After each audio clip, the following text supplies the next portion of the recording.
Hello everyone, আমি অর্পিতা। আমার নতুন একটা ব্লগে সবাইকে স্বাগতম। আশা করছি সবাই ভালো আছো, আমরাও ভালো আছি।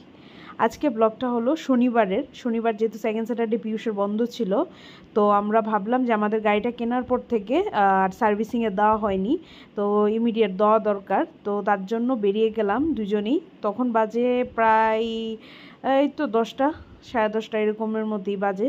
তো আমরা দুজনেই গাড়ি নিয়ে বেরিয়ে পড়লাম।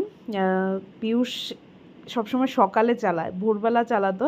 এই ফার্স্ট টাইম মানে এরকম টাইমে 11টা 12টার দিকে বেরোলো গাড়ি নিয়ে।